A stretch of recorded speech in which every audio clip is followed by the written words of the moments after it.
እሺ እንግዲህ አሁን ይሄ በባህል እንጥልን የማስቆረጥ ፕሮሲጀር ወይም ሂደት ነው።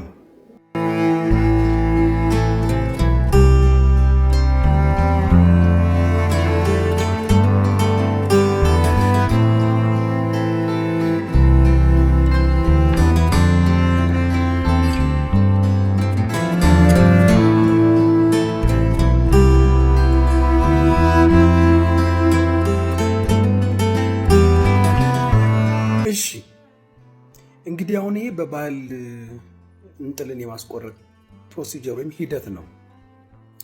አንድ ሁለት ሶስት ነጥቦች ላንሳ። እንጥል ደም ስር አላት፣ ዩvular ቬን ኤንድ አርተሪ አለች። ቢደማ እንዴት ነው የሚያቆመው? አንደኛ ጥያቄ። ሁለተኛ ጥያቄ፣ ምን ያክል ስቴራይል ነው የተጠቀመበት እቃ? ምን ያክል ንጹህ ነው? ስቴሪሊቲው ምን ያክል ነው? ሶስተኛ፣ ከዛ ምክንያት ደግሞ የሚፈጠረውን ኢንፌክሽን ቢኖር ኢንፌክሽኑን እንዴት ነው የሚያክመው?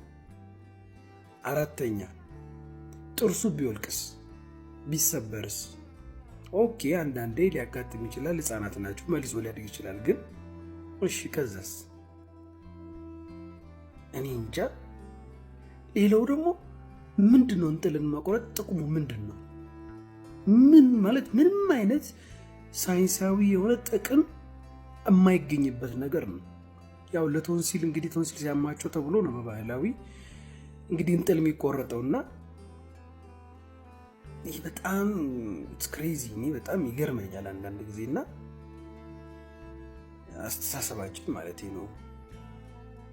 እንጥል ሌላ ቶንሲል ሌላ ምንም የማይገናኝ ነገር። እኔ በህይወቴ አይጥ በበላ ዳዋ ተመታ የሚባለው አባባል የሚሰራው ለእንጥል ነው ብዬ ነው የማስበው። ምንም አይነት እዚህ ግባ የሚባል ችግር ፈጥራ ማታውቅ እንጥል ግን በሚሊዮን ህዝብ የተቆረጠችው እንጥል ናት እና አዝንላታለሁ። እውነት ለመናገር ለእንጥል አዝንላታለሁ እና እኔ በጣም ነው ማዝነው። እኔ እንጥል መቆረጥ አለበት ብዬ አላምንም። ከሆነም ደግሞ በጣም ስፔሲፊክ የሆኑ ምክንያቶች አሉ። በነዛ ምክንያቶች ካልሆነ በስተቀር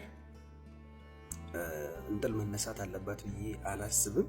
እነዚህ ምክንያቶች ውስጥም አንደኛ ከእንጥሏ ላይ የበቀለ ጢ ካለ፣ ሁለተኛ ነገር በጣም ረጅምና መተንፈሻ ቱቦ ውስጥ እየተቀረቀረች የምታስቸግር ከሆነ ያ ማለት ከኤፒግሎቲስ የምንለው አለ ግሎቲክ ካቪቲ ውስጥ እየገባች የምታስቸግር ከሆነና ትንታ የምትፈጥር ከሆነ ብቻ እሱም በሐኪም በኢንዶስኮፒ በካሜራ ታይቶ ተረጋግጦ ካልሆነ በስተቀር በፍጹም መነካት የለባትም። አዝናለሁ እውነት ለመናገር። ኤኒዌይስ ዶክተር አብይ ነኝ ከኤሊት አንገት በላይ ቀዶ ሕክምና ማዕከል።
በጣም የሚገርም ነው በእውነት እኔ እንደዚህ እንደሆነ አላወቅኩም። እና እኛ የራሳችን የሆነ ልጆችን ከሰርጀሪ በፊት የሚያዝናናልን የራሳችን ሚኒ ባንድ ነገር አለ።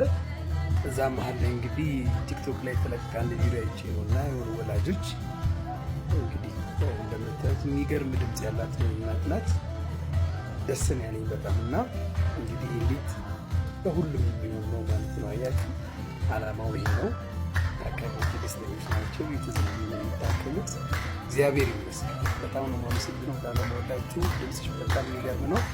ቀጥይበት አደራሽን። አመሰግናለሁ። ዶክተር አብይ ነኝ ከኢቢሲ አንገት በላይ ቀጥታ ማከም ደህና